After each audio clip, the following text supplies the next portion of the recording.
Here are the top 10 features to consider when shopping for the right income property here in Middle Tennessee. Number 1, always the neighborhood. Location, location, location. The neighborhood in which you buy is going to determine the types of tenants you're going to attract and your vacancy rate. If you buy near a university, I love that business model, but comes with the caveat, every summer you're going to be dealing with vacancies. Property taxes is number 2. Property taxes are one of your costs, and they can vary widely across your target area. Everyone talks about low taxes here in Tennessee, but some places are higher than others. High property taxes are not always a bad thing, though. For instance, if it's a great neighborhood, that's going to attract long-term tenants who don't want to deal with owning a house.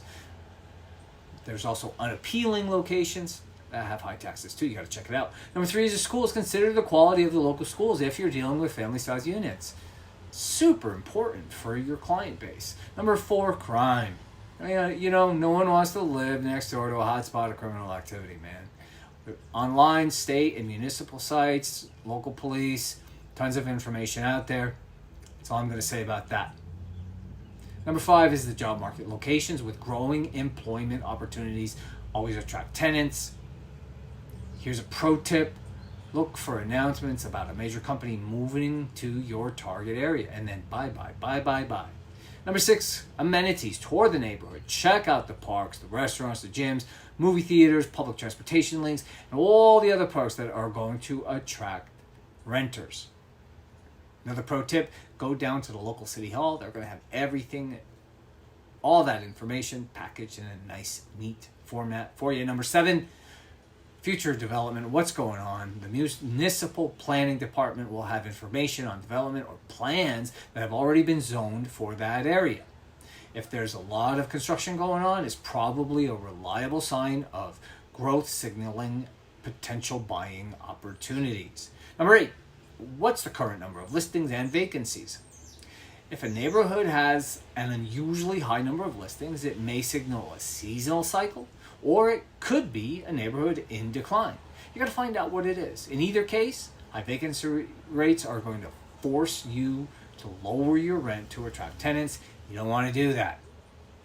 Number 9, average rents. Rental income is your bread and butter. You need to know the area's average rent. Make sure any property you consider can provide enough rental income to cover your mortgage payment, taxes, and other expenses. Cash flow. Research the area well enough to gauge where it might be heading in the next 5 years. If you can afford the area now, but taxes are expected to increase and you're running tight margins, could lead to problems in the future. Number 10, natural disasters.